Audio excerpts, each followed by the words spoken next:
A ideia da célula como unidade morfofuncional modificou a concepção da vida do todo para uma parte. E isso não teria lugar nos séculos XVII e XVIII, uma vez que durante esse período ocorreu um conjunto de transformações históricas e conceituais.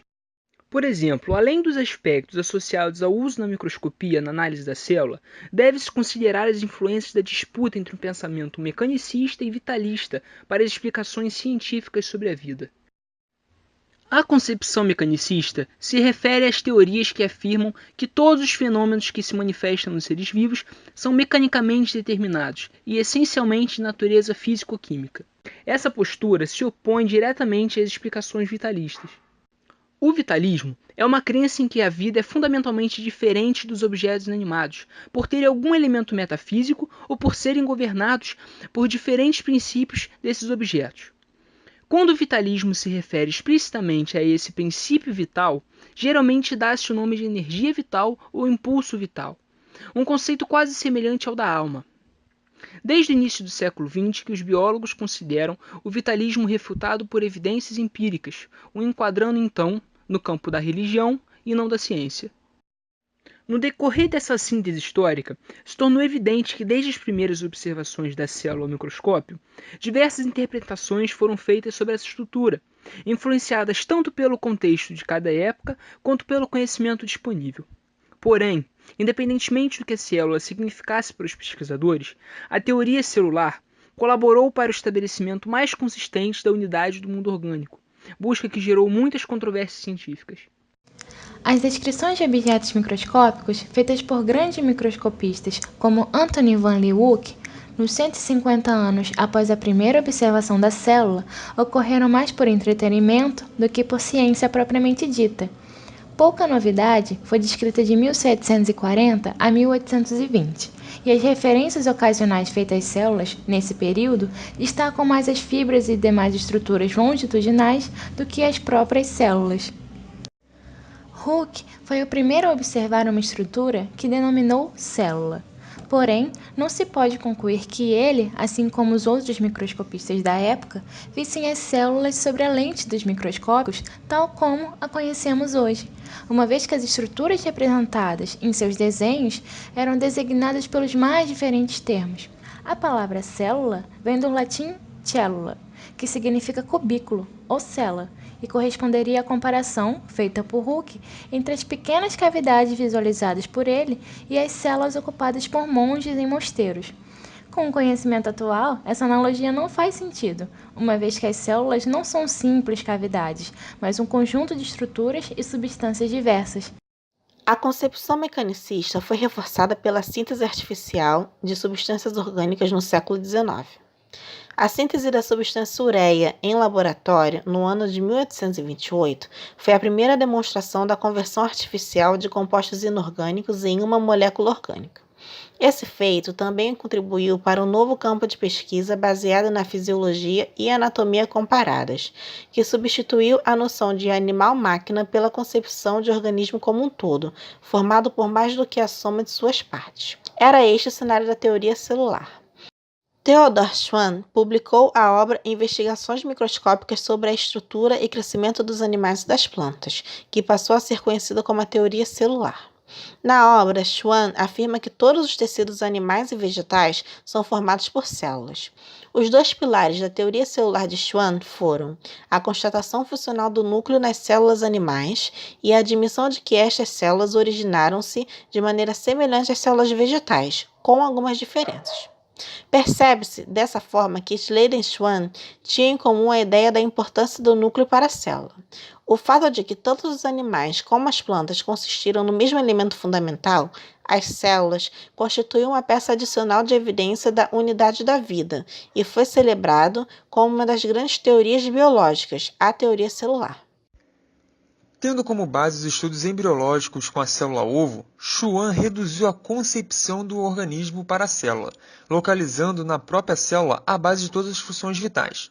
Schwann respondeu ao debate vitalismo versus mecanismo, apontando que a diferença entre o orgânico e o inorgânico é a forma de organização de suas partes, o que demonstra a oscilação do pensamento da época entre as duas concepções sobre a explicação do fenômeno da vida. A princípio, a nova teoria celular não considerava o papel do núcleo na célula, tal como concebemos atualmente. A ideia da divisão do núcleo precedendo a divisão da célula foi rejeitada por muitos cientistas na época. Transcorreram cerca de 30 anos até a compreensão do processo da divisão celular e a elaboração do aforismo de Fleming, hominis núcleos e núcleos, ou seja, todos os núcleos derivam do núcleo. Remarque refutou completamente essa teoria no ano de 1855.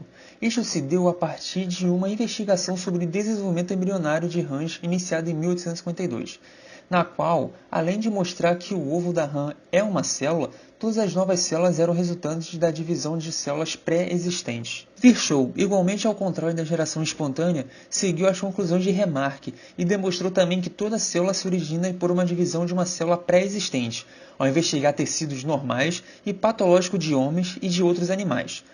No ano de 1855, Virchow estabeleceu a conhecida frase omnis cellula e célula, ou seja, toda célula provém de célula. A teoria celular não foi recebida com unanimidade pela comunidade científica. Comte, por exemplo, devido às suas convicções sociais, rejeitou a teoria celular. Não admitia que o organismo fosse apenas uma soma de células, da mesma forma que não aceitava que a sociedade se resumisse a um agregado de indivíduos.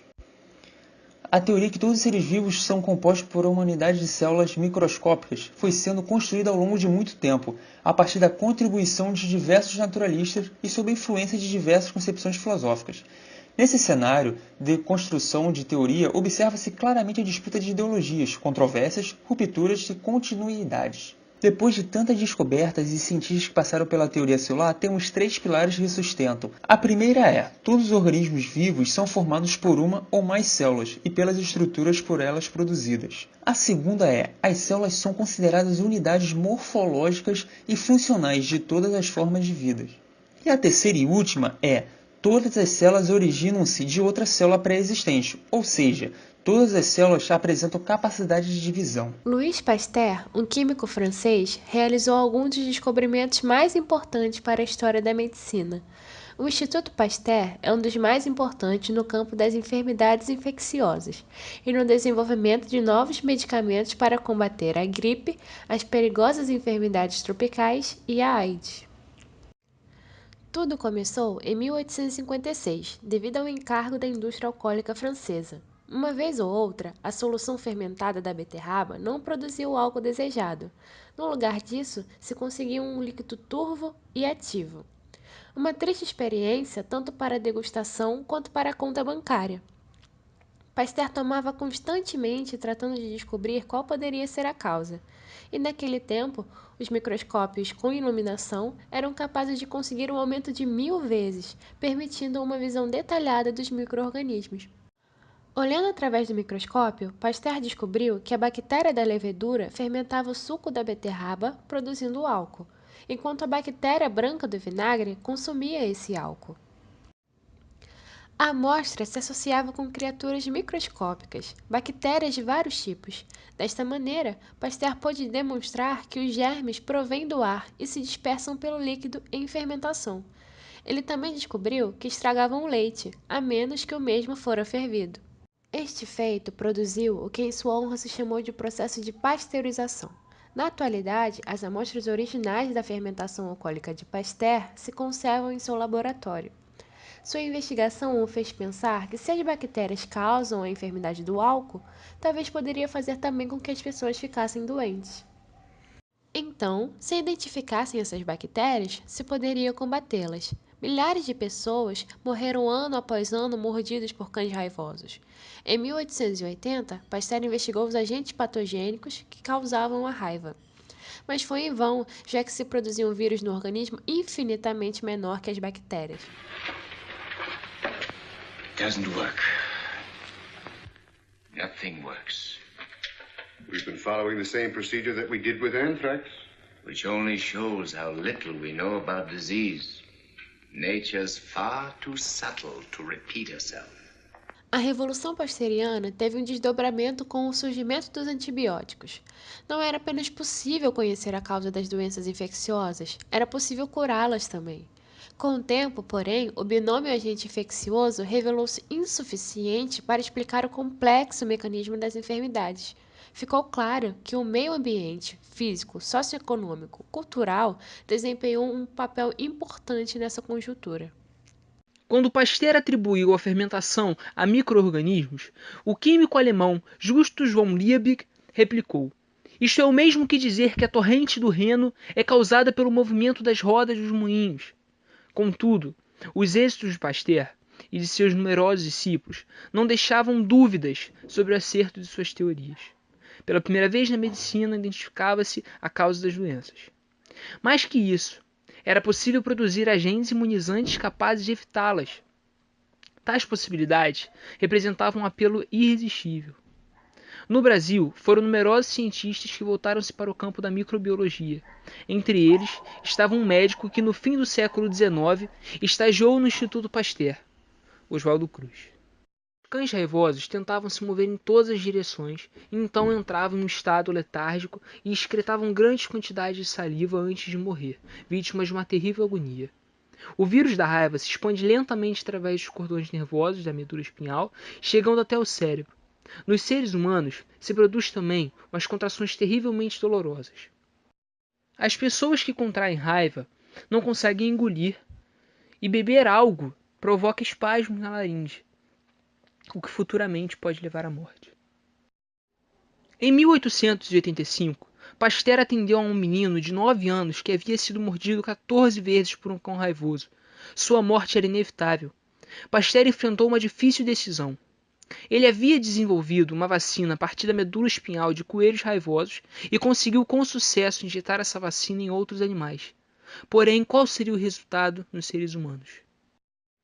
Num instante, se atreveu a provar com o menino. E deu certo. A vacinação contra a raiva se converteu em uma situação mundial. Pasteur conseguiu salvar a vida de milhares graças à sua vacina. Muito orgulhoso, Pasteur informou as suas descobertas à Academia de Ciências. De 1.700 infectados, só morreram 10, pois foram tratados muito tarde. Se deram conta imediatamente que havia ocorrido algo extraordinário. Até mesmo Pasteur sentiu temor antes dos resultados. Havia experimentado muitas vezes com cachorros, mas agora se tratava de seres humanos, o que demonstrava que Pasteur se preocupava com a ética. Pasteur, salvador de tantas vidas, se converteu em um dos personagens mais admirados da medicina e é famoso em todo o mundo. O princípio ético de Pasteur, como investigador e médico, era a ciência para o bem da humanidade. As descobertas de Pasteur e seus discípulos influenciaram amplamente os sistemas de pensamentos e práticas sociais. Entre os comportamentos que se tornaram imperativos no cotidiano das populações, destacam-se a vacinação de crianças, fervura do leite, esterilização dos bicos de mamadeira, o tratamento da água de esgotos e limpeza de feridas.